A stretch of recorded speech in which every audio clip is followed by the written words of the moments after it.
How's it going, everybody? Albert with Gunmetal Tech, and I'm here at the Mossberg booth at SHOT Show 2025. We're here with Jeremy, who's going to be explaining two shotguns I really want you guys to check out. Jeremy, go ahead.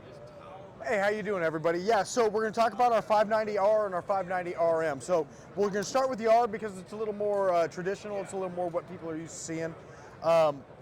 So I love our top tank safety, and with a traditional stock, top tank safety is the best, truly completely ambidextrous. It's up out of the way, it's great. However, with a pistol grip, it leaves a lot to be desired. So you can use it, you just have to over the top and get back to pistol grip. Yeah. So for certain applications, including those with pistol grips, it's less than ideal.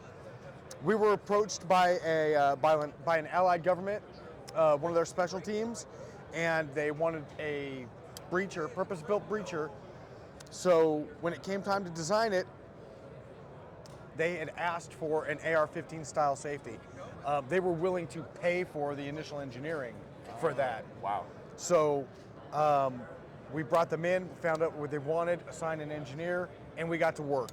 And so we ended up with this. Now, this is the commercial variant. It's going to be a little bit different than our government variant. Like if you were to look at our breaching gun, which is, there's pictures of it out there. Yeah. It looks a little bit different. Internally, it operates the same though. So with the traditional safety, the way it blocked everything was very linear. The engineers really had to do a lot of work, and that actually necessitated even a different receiver. So with a new receiver, we were able to do a couple of really cool things. You can see that we have the 90-degree throw. We didn't go 45 degree. We're working on some things where it's going to give people some different options. Right now, it is just a standard ambi 90-degree safety. But yes, for those people that are wondering, you know, as it matures, there's going to be different options down the line. But we're able to do some really cool things because it's a new receiver. First one being, you know, traditionally when you have a pistol grip shotgun, people struggle to get a good cheek weld on it. So you'll notice a lot of people come up and they end up on the chin. Well, resting a shotgun on your chin isn't great when you're training all day. You can get away with it, you know, self-defense situation, 2-3 rounds, you're gonna be fine. You start shooting 30, 40, 50 rounds of 12 gauge and it's on your chin, you're in for a bad day. You'll feel it in your teeth. Oh, you'll feel it all over. Yeah. So what the engineers did was they went in and they changed the rear so that we can put this stock on it. It's a mil-spec tube. You can use whatever stock you like, and it made it straight. So now, when I mount the gun, I have a straight line of sight, line of bore, just like an AR. Comfortable. Straight line, more natural, more comfortable with a pistol grip. Yeah. So I can use like most of the lower 1/3 risers, popular red dots, and that works really well. And for a pistol grip shotgun, it makes it a lot more comfortable to shoot too. You know, a lot of people don't realize just how uncomfortable pistol grip shotguns can be over a long training day. Right. And we've really managed to mitigate quite a bit of that. So new safety, new stock, pistol grip. You can use whatever pistol grip you want. That was my next question. And that's one of the reasons why we went to a flat trigger. And you have to excuse me, I'm slurring. I bit myself really hard. You're good. And it's pretty painful. So even ones with a more vertical profile, with this flat short trigger, more shooters with more hand sizes are going to be able to get positive purchase on that trigger. Nice. So that's one of the reasons we did that. It wasn't just an aesthetic choice. Yeah. You know, hey, everybody's doing flat triggers, we need to do a flat trigger. No, it was because we wanted people to be able to reach the trigger regardless of what pistol grip they chose. Good. With the new receiver, you can also see that we removed a lot of material out of the bottom of it. This is something we've been looking at for a long time. It is a change you're going to see flow over into our legacy platforms. 590A1. The A1 will get that. The even, you know, you'll see it trickle its way down. But that's something we're big believers in. You know, Jerry and Lena do a lot of shooting for us. Oh yeah. And we learned a lot from them with the 940 program, and we're just rolling it into these platforms too. So you see a lot more space in there.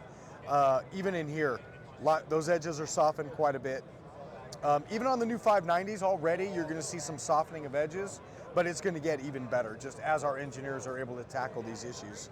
It seems like a lot of good, purposeful thought has been put into the modifications compared to the traditional receivers for the 590R, and I'm glad that you said you're going to be doing those changes to the legacy line as well. Because absolutely, my cameraman and I, we're huge fans of the 590A1. You know, it's a synonymous name now in the gun industry. Current state of pump action shotguns, companies doing it, there was a bit of a hole, and we saw a lot of opportunity, and we were able to move in and start exploiting some of that opportunity. You know, to do that, it kind of required a little bit of forward thinking and thinking, okay, we have this wide array of end users now. It's not just kind of Bubbas with shotguns anymore, although we still have, like, a lot of our core guys are Bubbas with shotguns. We're not going to stop giving them what they want. But at the same time, we're seeing a much more sophisticated end user kind of come onto the scene. Younger users, people who do a lot of research, things like that. You know, back in my day, your only research really was the guy working behind the gun counter. And that was it. Yep. And that's where you get a lot of this, like, gun lore, right? Like, you had to put a lot of faith in your local gun salesman. That's why my first gun was a 45, because the gun dealer was a World War II veteran, and you're gonna have a by God 45, boy. Yeah. And I loved it. My first favorite gun would not be the gun that I recommended to somebody right now. Likewise with shotgun. My first shotgun that I bought wouldn't be the shotgun that I recommended to people right now. Right. You know, because markets change, guns change, things evolve. I didn't carry the same M16 into combat that my dad did, and he didn't carry the same rifle into combat that his dad did. That's true. So we look at it as an evolutionary thing. And when we have a platform like this where we're able to do new things, we're going to take those lessons that we've learned and we're going to move them into the rest of our platforms so that all of our platforms have a chance to evolve and turn into something that's better suited for a wider variety of people. We're never going to abandon our core group of people. We're not going to do it. Even when it comes to, like, our low budget stuff, like our Maverick 88s, we're never going to abandon those people. But we want to have options at every step for everybody. And you know what? A lot of the younger shooters, they want a pistol grip on a shotgun. I can tell them till I'm blue in the face, you're better off with the traditional stock. They want a pistol grip. And you know, it's not my job to lecture them. It's my job to provide them what they want. Right. And here we go. Real quick, don't knock the Maverick 88. A lot of people don't know this, but I started my journey in the gun industry when my dad came home after he bought a Maverick 88. It was the first gun our family had owned in the house, and I was hooked from that moment on. So the Maverick 88 does have a little bit of sentimentality in my heart. I took that thing apart. I was able to assemble it blindfolded. There's so much upgrades for it. It's very, very good value for the money to this day. It is one of the with this best. economy. Absolutely. Yeah. For somebody who's just getting into it, Yeah. one of our security-minded Maverick 88s, you can't go wrong. And it will grow and mature with you. Absolutely. Yeah, absolutely. What are we looking at for availability and pricing? They're already currently being made. Okay. They're hitting the shops right now. Pricing, you know what? You're going to have to forgive me. I don't know off the top of my head. Okay. I'm sure they can find it on the website. Yeah, it's on the website. Okay. You can check out mossberg.com. Yeah. And these aren't off the wall, so they don't have the cheat tag where I could look at it. But you can see even other stuff like heat shields, you know? Yeah. For a lot of people, they consider heat shields to be gimmicky, but it's not gimmicky if you're used to taking a thumb over grip and you've been shooting a lot. All of a sudden, these shotgun barrels get really hot. You'll appreciate it once you get your first burn. Yeah, definitely.